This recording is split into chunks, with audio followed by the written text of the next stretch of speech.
ગઈકાલે આપણે બહુપદી ચેપ્ટર નંબર 2 વિશે ચર્ચા કરી ગયા.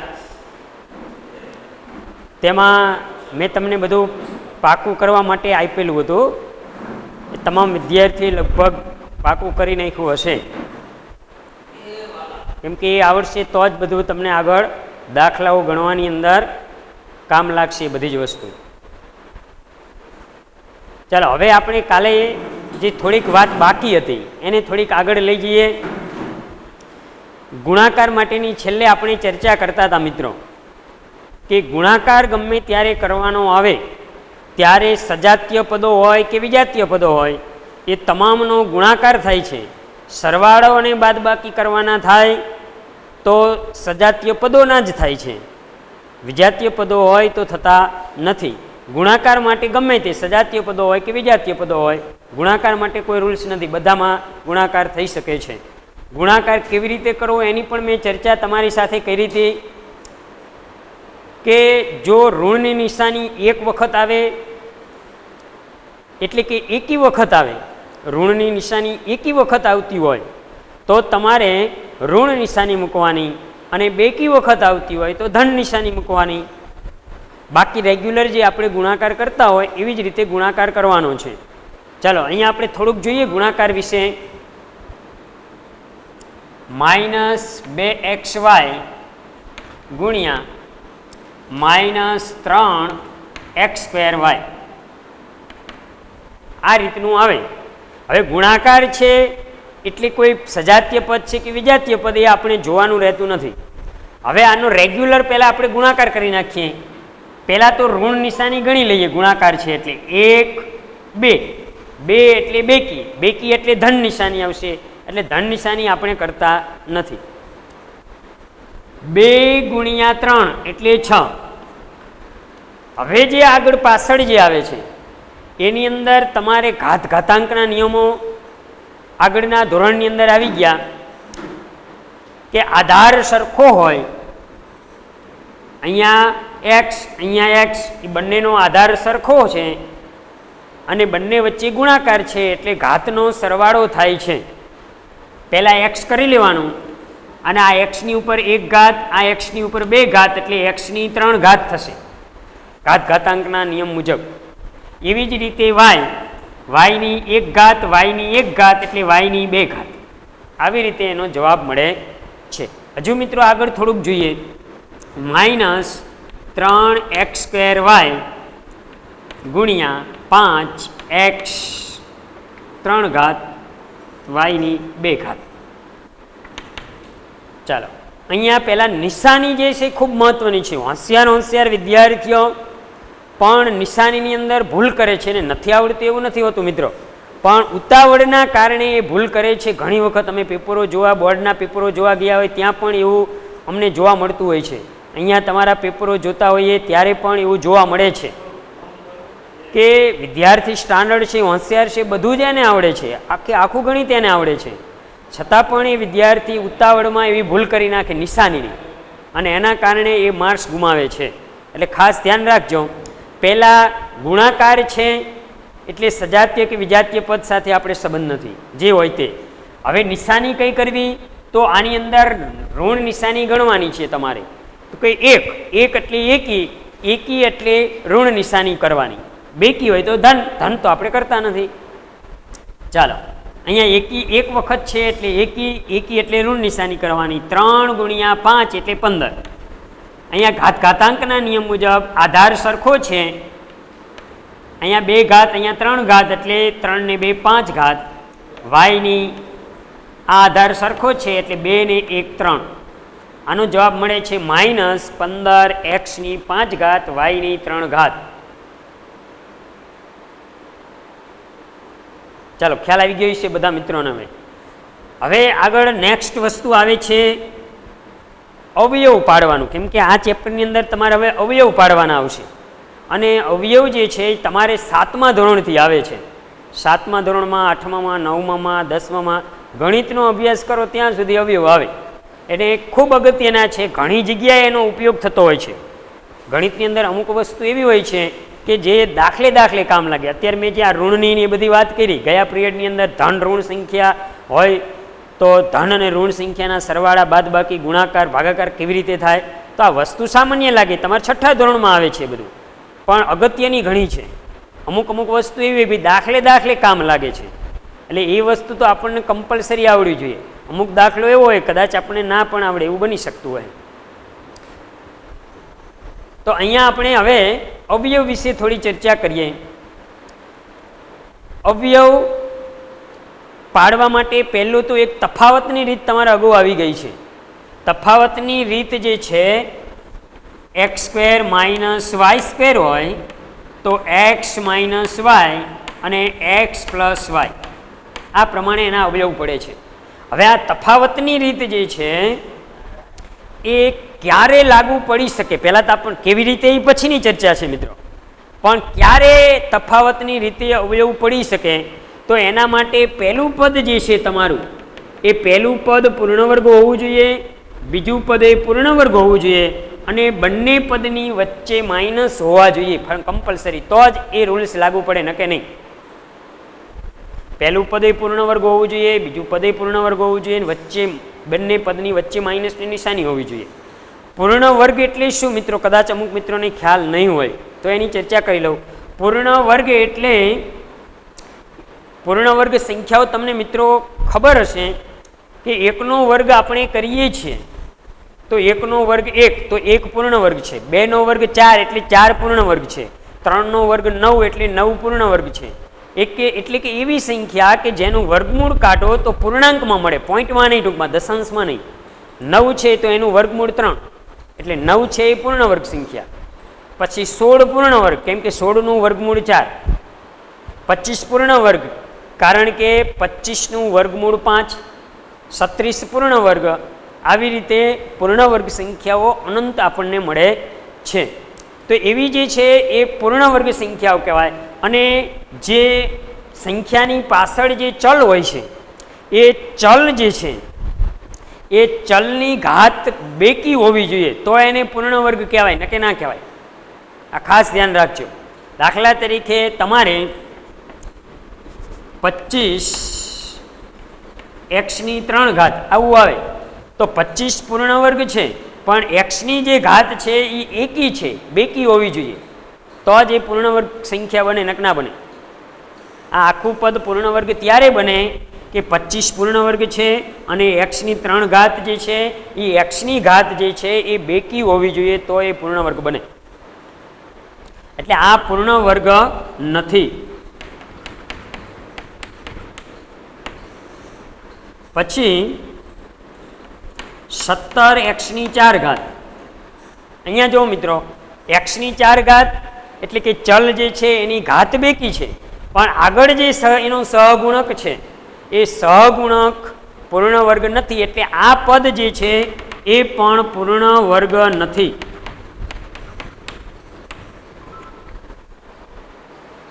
અને હવે આપણે એક બીજી લખીએ 36 એક્સની 6 ઘાત. તો અહીંયા 36 છે એ પૂર્ણ વર્ગ સંખ્યા છે કારણ કે 36નું વર્ગમૂળ 6 નીકળે છે અને એક્સની 6 ઘાત એટલે કે જે ચલ છે એ ચલની ઘાત બેકી છે એટલે આ પૂર્ણ વર્ગ સંખ્યા છે, પૂર્ણ વર્ગ સંખ્યા છે. હવે કોઈ પણ પૂર્ણ વર્ગ સંખ્યા હોય એનું જો વર્ગમૂળ લેવું હોય મિત્રો, દાખલા તરીકે આપણે આ પૂર્ણ વર્ગ સંખ્યા છે એનું વર્ગમૂળ લેવું છે 36 એક્સની 6 ઘાત. તો 36નું વર્ગમૂળ 6 એ તો તમને ખબર છે 6, પણ એક્સની 6 ઘાત છે એનું વર્ગમૂળ જ્યારે લેવાનું આવે ત્યારે ઘાત અડધી થઈ જાય. દાખલા તરીકે એક્સની 10 ઘાત હોય તો તમે એનું વર્ગમૂળ લો એટલે એક્સની 5 ઘાત થઈ જાય છે. એવી જ રીતે અહીંયા એક્સની 6 ઘાત છે એટલે 6ની અડધી ઘાત કરીએ એટલે એક્સની 3 ઘાત. આવી રીતે એનું વર્ગમૂળ નીકળે. હવે આપણે અહીંયા જોઈએ, પહેલું પદ અને બીજું પદ પૂર્ણ વર્ગ જો હોય તો જ આ રૂલ્સ લાગુ પડે છે. અને હવે તમને બધા જ મિત્રોને ખ્યાલ આવી ગયો, પહેલું પદ પૂર્ણ વર્ગ છે, બીજું પદ પૂર્ણ વર્ગ છે એને તમે ચેક કરી શકશો. એટલે પહેલું પદ પૂર્ણ વર્ગ હોય, બીજું પદ પૂર્ણ વર્ગ હોય અને બંને પદની વચ્ચે માઇનસની નિશાની હોય તો તમે આ તફાવતની રીત લાગુ પાડી શકો છો. ખાસ ધ્યાન રાખજો, પહેલું પદ પૂર્ણ વર્ગ હોવું જોઈએ, બીજું પદ પૂર્ણ વર્ગ હોવું જોઈએ અને બંને પદની વચ્ચે માઇનસ હોવા જોઈએ. અહીંયા એક્સની 2 ઘાત એટલે એક્સની 2 કી ઘાત છે એટલે પૂર્ણ વર્ગ છે, વાયની 2 કી ઘાત છે એટલે એ પણ પૂર્ણ વર્ગ છે, બંને વચ્ચે માઇનસ છે એટલે આપણા જે રૂલ્સ છે એ મુજબ આના તફાવતની રીતે અવયવ પડશે. એટલે હવે તમને મિત્રો એટલો ખ્યાલ આવ્યો કે ક્યારે તફાવતની રીત લાગુ પાડી શકીએ છીએ. હવે કેવી રીતે લાગુ પાડી શકાય? તો જે પહેલું પદ હોય એનું વર્ગમૂળ, પછી માઇનસ કરીએ બીજું પદ છે એનું વર્ગમૂળ, પછી કાઉન્સ પૂરો, બીજા કાઉન્સની અંદર આ પહેલું પદ છે એને જ લખી નાખવાનું છે. અહીંયા ઓછા તો અહીંયા વત્તા. ઇનકેસ તમે અહીંયા પહેલામાં વત્તા લીધા હોય તો બીજામાં માઇનસ, એવું ફરજિયાત નથી કે પહેલામાં જ માઇનસ કરવા, પણ એક કાઉન્સમાં માઇનસ, એક કાઉન્સની અંદર પ્લસ, આ રીતે તમારે કરવાનું. આપણે જોઈએ એક વસ્તુ, 25 x4 માઇનસ 49 y2. ચાલો અહીંયા તમારે તફાવતની રીતે અવયવ પડે છે કે નહીં એ પહેલાં જોવાનું, સીધું લાગુ નહીં પાડી દેવાનું. રોગ થયો હોય તો ગમે એ દવા આપણે લઈ લઈએ તો કે રોગ મટી નથી જવાનો. એવી જ રીતે પહેલાં જોવાનું અહીંયા તમારે કે પહેલું પદ પૂર્ણ વર્ગ છે તો કે હા પહેલું પદ પૂર્ણ વર્ગ છે, કેમ કે 25 અને x4 ઘાત પણ બેકી છે એટલે પૂર્ણ વર્ગ છે. એવી જ રીતે 49 પૂર્ણ વર્ગ છે, y2 એટલે કે y2 છે એટલે એ પણ પૂર્ણ વર્ગ છે. એટલે તમારે અહીંયા તફાવતની રીતે અવયવ પડે. પહેલાં તમારે અવયવ પાડવાના આવે ત્યારે સામાન્ય નીકળતો હોય તો સામાન્ય કાઢી લેવાના. ક્યારેક એવું બનતું હોય કે સામાન્ય ન કાઢો તો પહેલું પદ પૂર્ણ વર્ગ ના બનતું હોય, પણ બંને પદમાંથી સામાન્ય કાઢી લો પછી પૂર્ણ વર્ગ પહેલું પદ બીજું પદ ને બધું બનતું હોય છે. એટલે કોમન કાઢો પછી ચેક કરવાનું, કોમન નીકળતા હોય ત્યાં સુધી પહેલાં કોમન કાઢી લો. હવે એક વાત નક્કી થઈ ગઈ મિત્રો કે ભાઈ પહેલું આપણે રૂલ્સ મુજબ તફાવતની રીતે આને આપણે અવયવ પાડી શકીએ છીએ. હવે આગળ જોઈએ તો કેવી રીતે હવે એના અવયવ પડે. તો અહીંયા પહેલું પદ જે છે એનું વર્ગમૂળ લેવાનું, 25નું વર્ગમૂળ 5 અને x4 છે એનું વર્ગમૂળ 2 એટલે 5x2, પછી માઇનસ 49નું વર્ગમૂળ 7, y2 એટલે y1. ચાલો પહેલા પદનું વર્ગમૂળ ઓછા બીજા પદનું વર્ગમૂળ. આવી જ રીતે હવે બીજા કાઉન્સની અંદર તમારે 5x2 વત્તા 7y આવી રીતે કરી નાખવાનું. એટલે એ તફાવતની રીતે અવયવ પડી ગયા મિત્રો. વિસ્તરણ હોય તો આનાથી આમ તમારે રિટર્ન થવાનું, પાછું આવવાનું, પ્રતિવર્તી પ્રક્રિયા કરવાની તમારે. આમાંથી તમે આવું બનાવો તો એ તમે વિસ્તરણ કર્યું કહેવાય, અને આવું હોય એમાંથી તમે આવું બનાવો એ તમે અવયવ પાડ્યા કહેવાય. હવે જો વિસ્તરણ તમારે કરવું હોય તો તમારે વિસ્તરણ માટે x² x - y x + y બરાબર x² - y². હવે તમારે પહેલું પદ સમાન હોય, બીજું પદ સમાન હોય, એકમાં પ્લસ હોય એકમાં માઇનસ હોય, આવું ગમે ત્યારે આવે ત્યારે તમારે જે અહીંયા પહેલું પદ હોય એનો વર્ગ કરવાનો, પછી માઇનસની નિશાની કરવાની અને બીજા પદનો વર્ગ કરવાનો, આવું કરી નાખવાનું. દાખલા તરીકે આપણે જોઈએ, ઉદાહરણ તરીકે 5x - 3y 5x + 3y. હવે આનું વિસ્તરણ કરવા માટે આપણે પહેલું પદ જે છે એ સમાન છે, બીજું પદ પણ સમાન છે, એકમાં પ્લસ છે એકમાં માઇનસ છે, આવું આવે ગમે ત્યારે, એકમાં પ્લસ ને એકમાં માઇનસ તો જ નકે નહીં, બેમાં માઇનસ હોય તો નહીં, તો પછી એક ઉપર ઘાત થઈ જાય બરાબર. હવે બંને પદ જ્યારે પહેલા પદ સમાન છે, બીજા પદ સમાન છે, એકમાં પ્લસ છે એકમાં માઇનસ છે, આવું ગમે ત્યારે આવે મિત્રો, ત્યારે તમારે જેમ અહીંયા પહેલો પદનો વર્ગ કર્યો એવી જ રીતે અહીંયા પહેલું પદ જે છે 5x એનો વર્ગ કરવાનો, માઇનસ કરી અને બીજું પદનો વર્ગ, બીજું પદ છે 3y એનો વર્ગ કરવાનો. ચાલો 5નો વર્ગ 25x વર્ગ, અહીંયા 3નો વર્ગ 9 અને yનો વર્ગ થશે. ખાસ અહીંયા ધ્યાન રાખજો મિત્રો, ઘણી વખત એવું વિદ્યાર્થી ભૂલ કરતા હોય, 5નો વર્ગ 25 કરે અને x એમને એમ રાખે.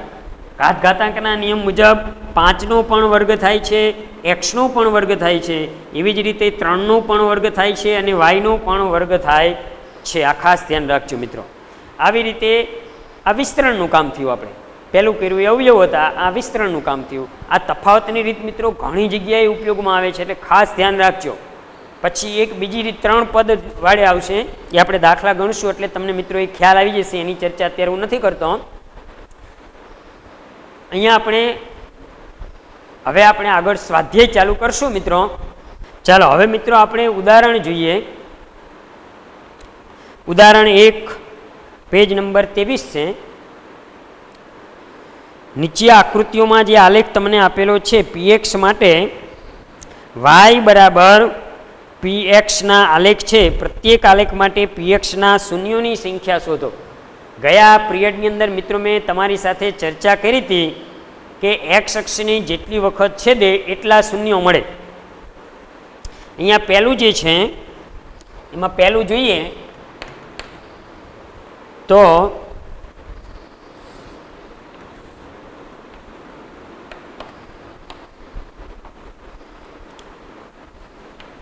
X x dash y y dash 0. હવે અહીંયા તમને આ રીતનું આપેલું છે. તો અહીંયા તમારે માત્ર એટલું જ જોવાનું છે મિત્રો કે એક્સ અક્ષને એક વખત છેદે છે એટલે શૂન્યોની સંખ્યા 1. આ એક ગુણની અંદર પ્રશ્ન પૂછાય છે. એક્સ અક્ષને એક વખત છેદે છે, એક જ બિંદુમાં છેદે છે એટલે શૂન્યોની સંખ્યા બરાબર 1. ચાલો 2 નંબર.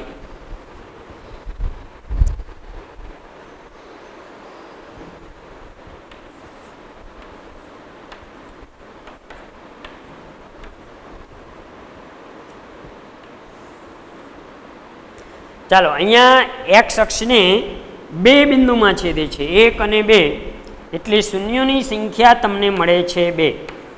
શૂન્યોની સંખ્યા મળે છે 2.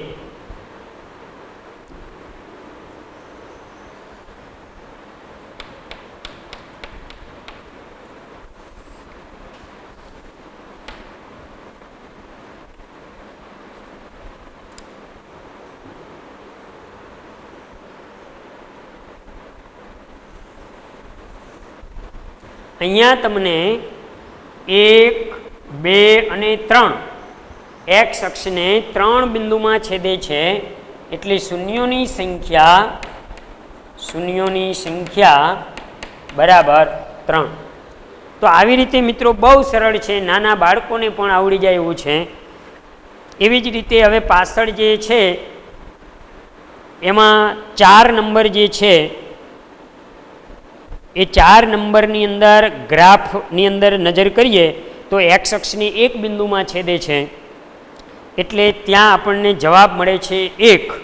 ત્યાર પછી જે છે એમાં એક બિંદુમાં છેદે છે એટલે એમાં મળે છે 1 જવાબ. પછી 4 બિંદુમાં એક્સ અક્ષને છેદે છે એટલે એમાં મળે છે 4. એ તમે ગ્રાફની અંદર જોઈશો મિત્રો એટલે ખ્યાલ આવી જશે. ચાલો આવી જ રીતે મિત્રો હવે આપણે સ્વાધ્યાય 2.1 જે છે, સ્વાધ્યાય 2.1માં જે તમને 6 ગ્રાફ આપેલા છે એ 6 ગ્રાફની અંદર તમે આવી રીતે જવાબ મેળવી શકો છો. પહેલું જે છે, પહેલો ગ્રાફ જે છે મિત્રો રકમ તમારી પાસે હોવી જોઈએ હો. આ ખાસ સૂચના છે, રકમ નહીં હોય તો કશું જ આવડવાનું નથી. રકમ વગર કંઈ ચાલે નહીં. એટલે રકમ નહીં હોય તો તમારું બધું જ ફેલ જશે. તમારી મહેનત, અમારી મહેનત ને બધું જ. તમારી સાથે રકમ હોવી જોઈએ ફરજિયાત. પહેલો ગ્રાફ છે એમાં એક્સ અક્ષને છેદતું નથી, કેમ કે ઇઝી છે એટલે હું એમાં સમય નથી વેસ્ટ કરતો મારો, બધાને આવડી જાય એવું છે. પહેલો ગ્રાફ છે એમાં મિત્રો એક્સ અક્ષ જે છે એમાં છેદતું નથી એટલે શૂન્યોની સંખ્યા મળે છે 0. બીજો ગ્રાફ છે એમાં એક વખત એક્સ અક્ષને છેદે છે, વાય અક્ષને છેદે ન છે એની સાથે આપણે કોઈ સંબંધ નથી. માત્ર એક્સ અક્ષને કેટલી વખત છેદે, જેટલી વખત છેદે એટલી શૂન્યોની સંખ્યા મળે છે. બીજો ગ્રાફ છે એમાં 1 આવશે જવાબ ત્રીજો ગ્રાફ છે એમાં 3 જવાબ આવશે, ચોથો છે એમાં 2 જવાબ આવશે, ત્યાર પછીનો છે એમાં 4 જવાબ આવશે, અને પછી છે એમાં 3 જવાબ આવશે. એક્સ અક્ષની જેટલી વખત છેદે બરાબર એટલી શૂન્યોની સંખ્યા તમને મળે. બીજું કંઈ નહીં, આમાં નાની જ વસ્તુ છે, એટલે બહુ આપણે ટાઈમ એમાં નથી બગાડતા. એટલે સ્વાધ્યાય 2.1 તમારે પાકા ફૂલસ્કેપની અંદર પહેલાં રકમ લખી અને પછી જવાબ લખવાનો છે. આ ખાસ ધ્યાન રાખજો.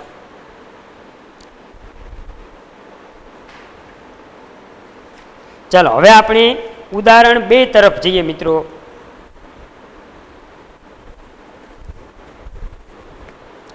ઉદાહરણ 2,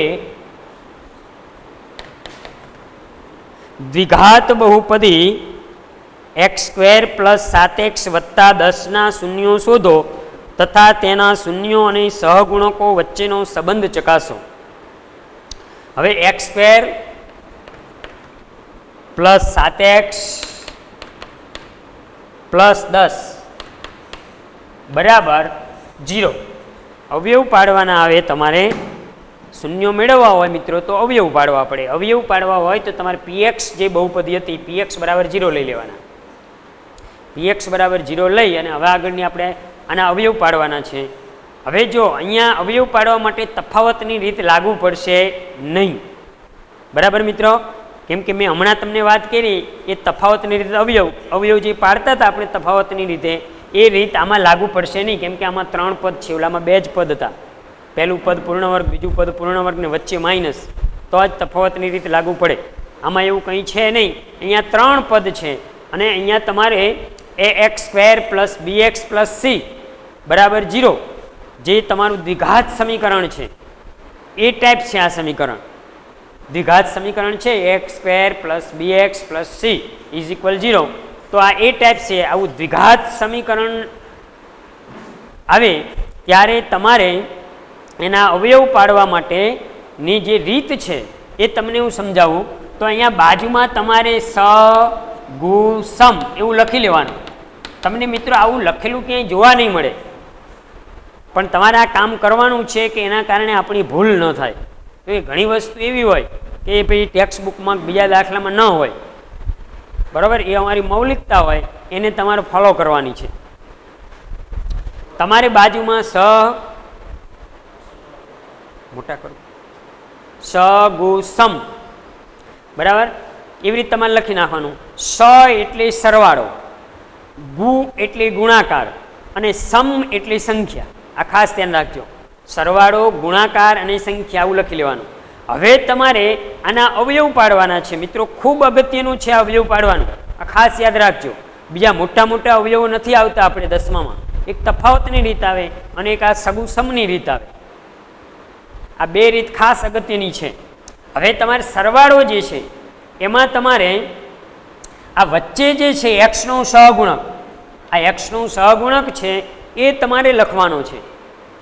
નિશાની સાથે લખવાનો +7 પછી ગુણાકારની અંદર જે અહીંયા સહગુણક છે પહેલો x² એ અને આ અચળ પદ બેયનો ગુણાકાર કરવાનો. આ પ્લસ એટલે પ્લસ આવશે. અને 10 અને અહીંયા x² સહગુણક મિત્રો 1 છે એટલે 10 એકા 10. ગુણાકારની અંદર તમારે આ પહેલું અને છેલ્લું એ બેયનો ગુણાકાર કરીને અહીંયા લખવાનું અને x નો સહગુણક જે છે એ અહીંયા લખવાનો સ ની અંદર. ચાલો મિત્રો, ખ્યાલ આવી ગયો બધાને? હાથ ઊંચો કરો તો. ચાલો, ખ્યાલ આવ્યો મિત્રો? હાથ ઊંચો કરશે થોડો. બસ, ઓકે, સરસ. લો ચાલો, સ ની અંદર x નો સહગુણક લખી નાખવાનો. ગુ જે લખ્યું છે એમાં ગુણાકારની અંદર તમારે આ પહેલું અને છેલ્લું એટલે કે x² નો સહગુણક અને અચળ પદ એ બંનેનો ગુણાકાર કરીને અહીંયા લખવાનું નિશાની સાથે. કેમ કે અહીં પ્લસ એટલે પ્લસ આવશે. હવે તમારે તમારી બુદ્ધિ દોડાવી વિચાર કરી અને આપણે સંખ્યા અહીંયા લખવાની છે મિત્રો.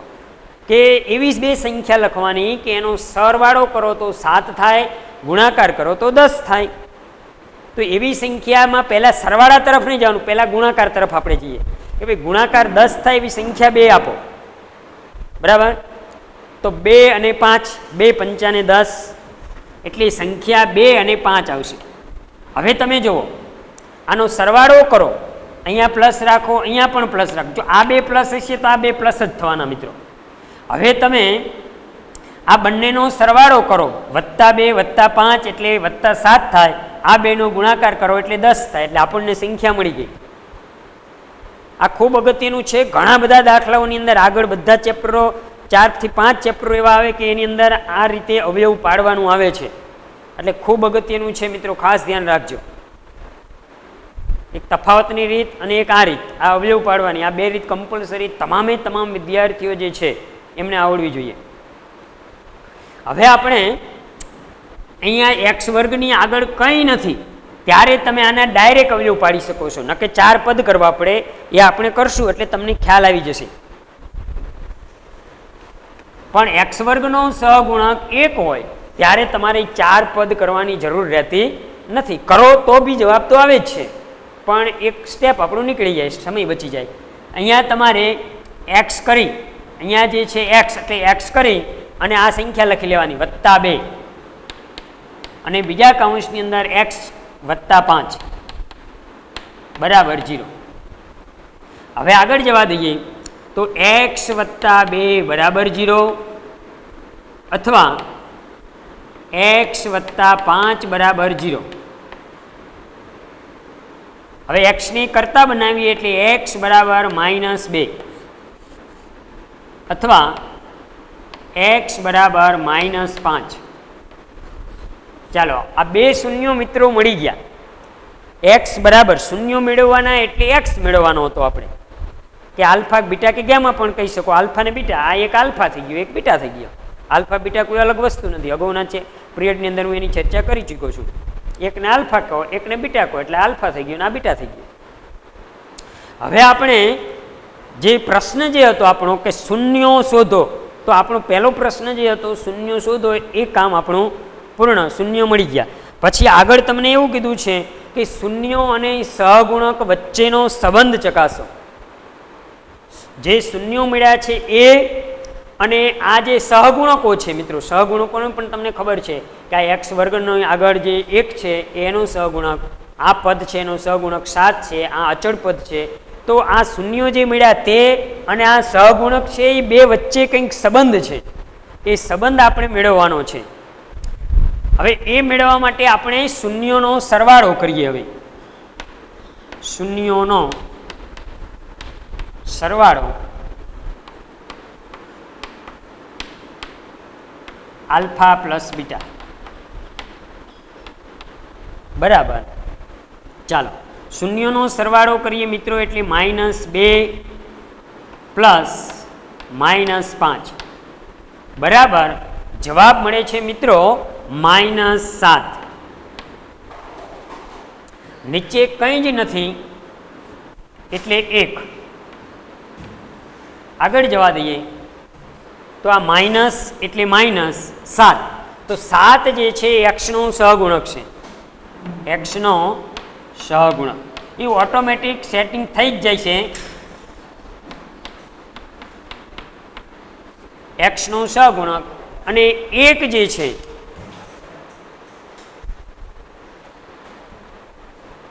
એ x વર્ગનો સહગુણક છે.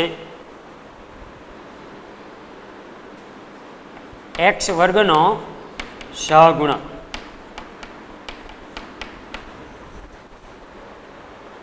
તો આવી રીતે મિત્રો આપણે જે શૂન્યોનો સરવાળો જે હતો, 2 શૂન્યોનો સરવાળાનું સૂત્ર ગયા પિરિયડની અંદર જોયું હતું કે આલ્ફા પ્લસ બીટા બરાબર -b છેદમાં a અને શૂન્યોનો ગુણાકાર બરાબર c છેદમાં a. તો અહીંયા મિત્રો એ મળી ગયું તમને કે x નો માઇનસના માઇનસ x નો સહગુણક. તો x નો સહગુણક જે છે એ b છે. આપણે વ્યાપક સ્વરૂપ લખીએ કે ax વર્ગ વત્તા bx વત્તા c બરાબર 0.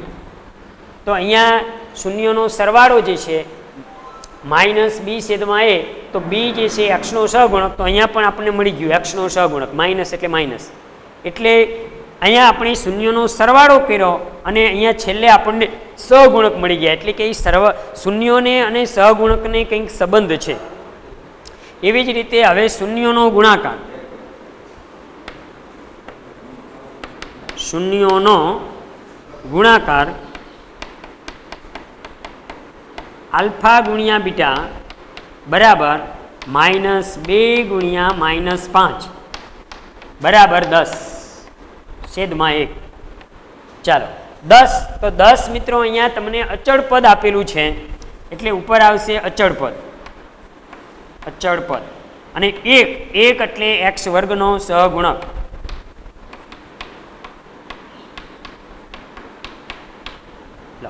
તો અહીંયા આપણે શૂન્યનો ગુણાકાર કર્યો અને સામે આપણને એના સહગુણક વચ્ચેનો સંબંધ મળી ગયો.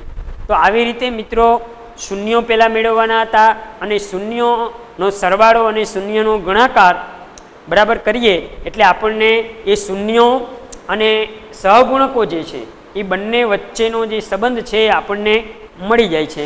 અહીંયા આપણો દાખલો પૂર્ણ થાય છે. જેના શૂન્યોનો સરવાળો,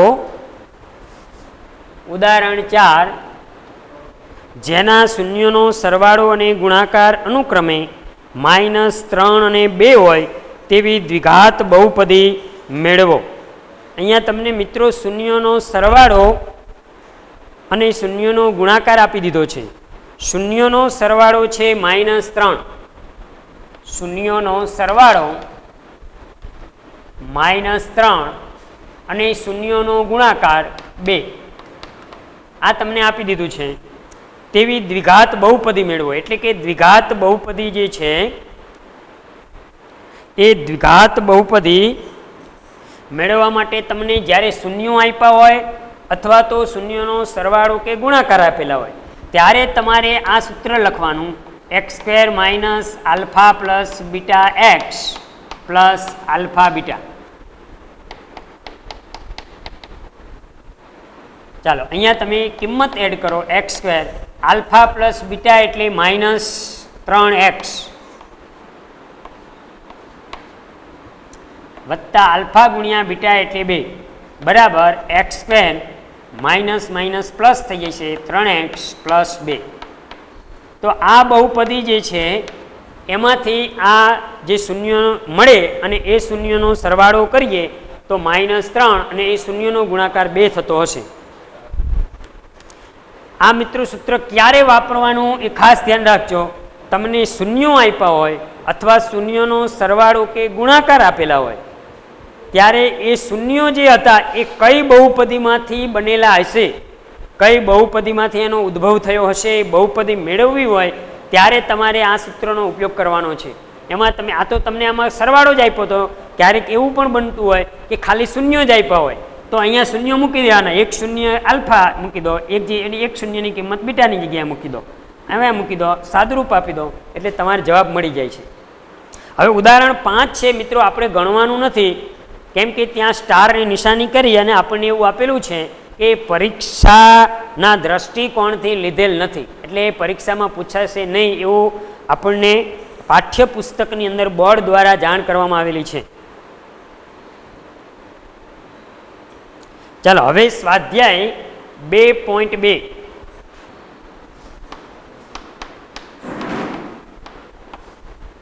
ચાલો સ્વાધ્યાય 2.2 દાખલો પહેલો, નીચે આપેલ દ્વિઘાત બહુપદીના શૂન્યો શોધો તથા તેમના શૂન્યો અને સહગુણકો વચ્ચેનો સંબંધ ચકાસો.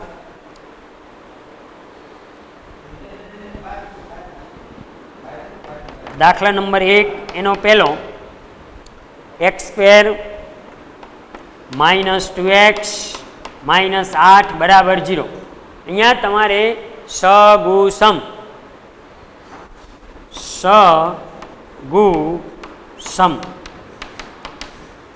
સરવાળાની અંદર મેં મિત્રો હમણાં વાત કરી હતી, હજુ ફરીથી સાંભળજો. અમારી પાસે એવું જાદુગરી નથી કે અમે એકવાર તમને કહીએ અને તમને તરત આવડી જ જાય, પણ સતત એનું પુનરાવર્તન થાય એટલે તમને આવડે છે. એકવાર કહીએ આવડી જાય એવું હોતું નથી, ખાસ ધ્યાન રાખજો મિત્રો.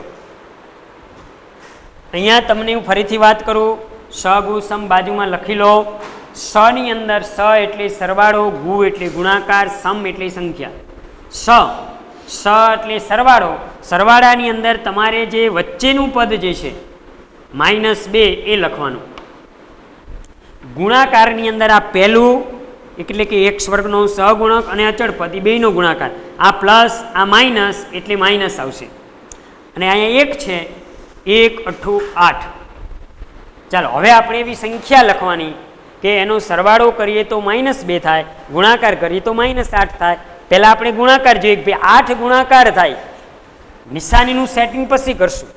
પહેલાં આપણે 8 થાય એવી બે સંખ્યા લઈએ તો 4 દુ 8, 4 દુ 8. હવે નિશાનીનું સેટિંગ કરીએ. જો આને હું માઇનસ રાખું અને આને પ્લસ રાખું તો જ આ સેટિંગ થાય છે, કેમ કે -4 + 2 એટલે મોટી સંખ્યાની આગળની નિશાની લાગે, એટલે -4 + 2 એટલે -2. આ બંનેનો ગુણાકાર -8 એટલે ફરજિયાત 4 ને માઇનસ રાખવા પડે, 2 ને પ્લસ રાખવા પડે. હવે અહીંયા મેં હમણાં વાત કરી એવી જ રીતે x વર્ગની આગળ અહીંયા સહગુણક 1 છે એટલે આપણે ડાયરેક્ટ કરી શકીએ છીએ x કરી અને -4 અને x કરી અને +2 બરાબર 0. આના હવે આપણે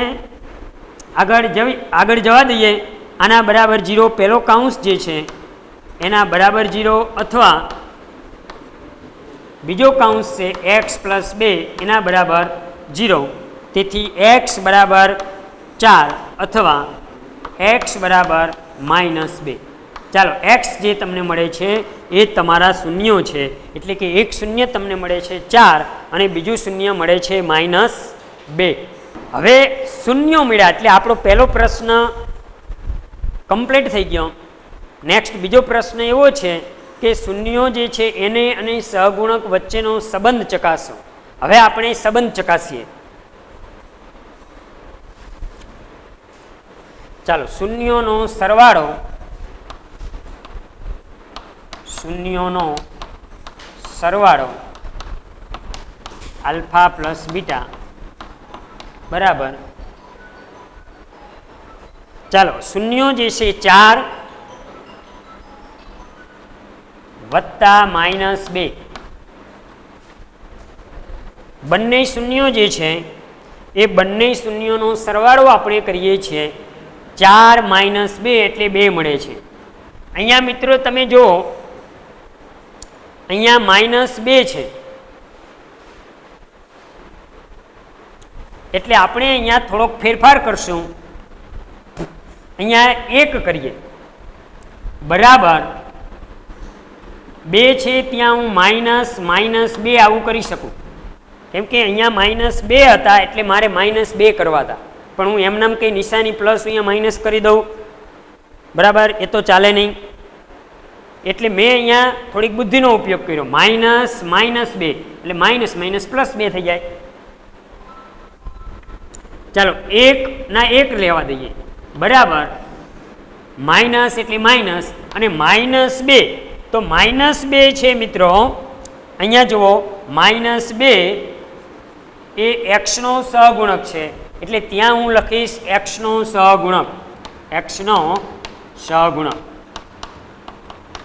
અને એવી જ રીતે 1 જે છે અહીંયા તે x વર્ગનો સહગુણક છે એટલે હું લખીશ x વર્ગનો સહગુણક. લો આવી રીતે શૂન્યનો સરવાળો આપણે કર્યો અને સામે સહગુણકનો સંબંધ મળી ગયો. એવી જ રીતે હવે આપણે શૂન્યનો ગુણાકાર કરીએ. શૂન્યોનો ગુણાકાર આલ્ફા ગુણ્યા બીટા બરાબર 4 ગુણ્યા -2 બરાબર -8. છેદમાં કંઈ નહીં એટલે 1. ચાલો આગળ જઈએ. -8 તો અહીંયા -8 એ તમારું અચળ પદ છે એટલે અહીંયા લખશો અચળ પદ. અને 1 છે એ તમારે x વર્ગનો સહગુણક. તો આ જ વસ્તુ અહીંયા તમને મળી ગઈ, આ અહીંયા મળી ગયું. આવી રીતે તમારે બંને વચ્ચેનો સંબંધ મળે છે. ચાલો અહીંયા આપણું આ દાખલો પહેલો એનો 1 નંબરનો જે દાખલો છે અહીંયા પૂર્ણ થાય છે. હવે 2 નંબરનો દાખલો આપણે જોઈએ.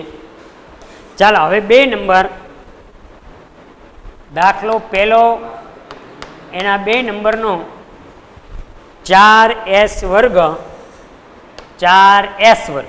જો મિત્રો અગાઉ જે હતું એમાં x હતો, એવું ફિક્સ નથી કે ભાઈ x જ હોય, ગમે તે હોઈ શકે. અહીંયા s છે, 4s વર્ગ માઇનસ 4s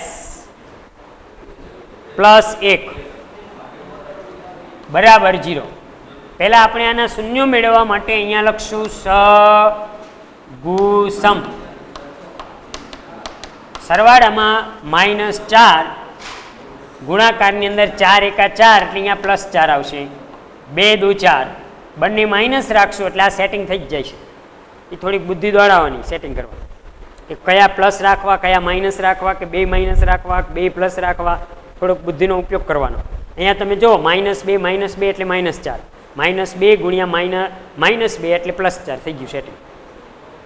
ચાલો અહીંયા હવે આપણે જોઈએ તો અહીંયા જો મિત્રો સહેજ અલગ વસ્તુ છે.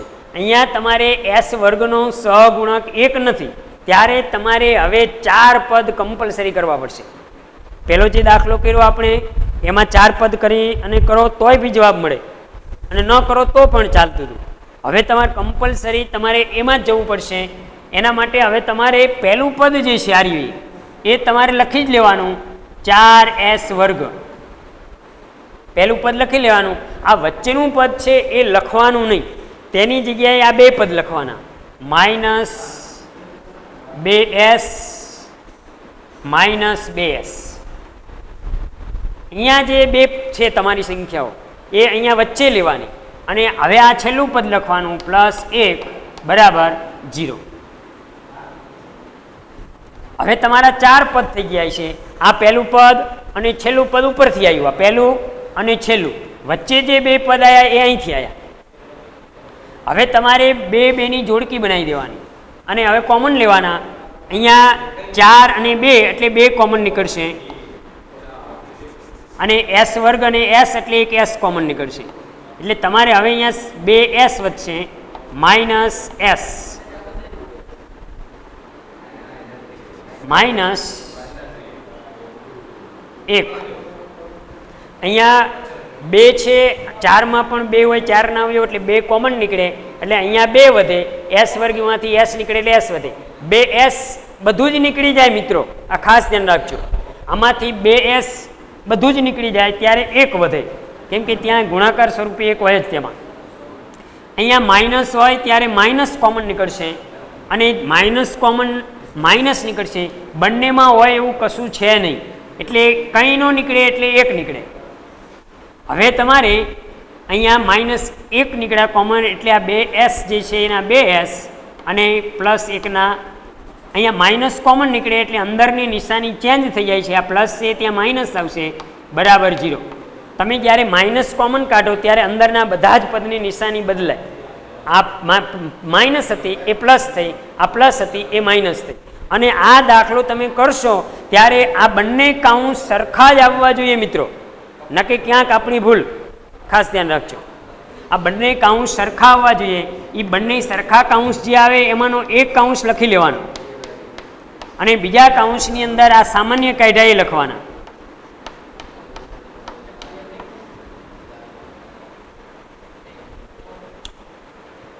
ચાલો હવે આપણે બંને કાઉન્સ સરખા છે એટલે 2s - 1 બરાબર 0 અથવા 2s - 1 બરાબર 0. તેથી 2s બરાબર 1 અથવા 2s બરાબર 1. તેથી s બરાબર 1/2 અથવા s બરાબર 1/2. એટલે 2 શૂન્યો તમને મળી ગયા મિત્રો. હવે આ બંને શૂન્યો જે મળે છે એ શૂન્યનો સહગુણક સાથેનો સંબંધ ચકાસવાનો. આપણે શૂન્યોનો સરવાળો શૂન્યોનો સરવાળો બરાબર 1/2 વત્તા 1/2. મિત્રો અહીંયા લસ્સા પણ લઈ શકો અને સામાન્ય બુદ્ધિ દોડાવો કે અડધું વત્તા અડધું એટલે એક આખું થાય, એટલે એક જવાબ આવશે. છેદમાં પણ આપણે એક કરી શકીએ છીએ.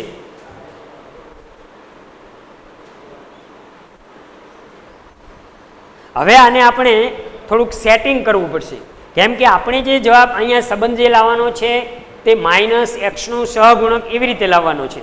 તો અહીંયા જે x નો સહગુણક એટલે કે મિત્રો s નો સહગુણક જે છે એ -4 છે, એટલે અહીંયા આપણે થોડુંક સેટિંગ કરવું પડશે.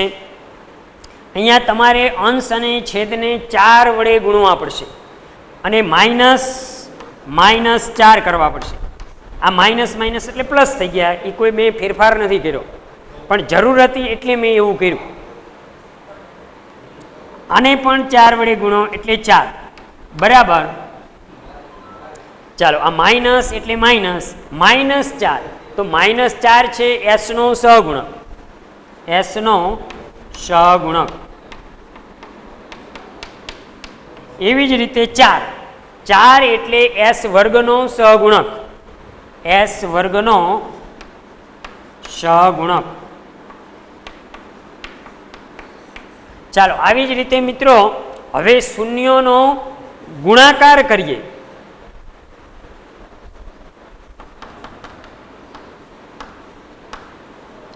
શૂન્યોનો ગુણાકાર બરાબર 1/2 ગુણ્યા 1/2 બરાબર 1 × 1 અને 2 × 4. અહીંયા મિત્રો જે શૂન્યનો ગુણાકાર છે ત્યાં અચળ પદ, તો તમારું અચળ પદ 1, તો અહીંયા એક અચળ પદ તમને મળી જાય છે 4 એટલે s વર્ગનો સહગુણક, અહીંયા આપણે x વર્ગનો સહગુણક લીધો હતો. ચાલો 1 એટલે અચળ પદ અને 4 એટલે s વર્ગનો સહગુણક.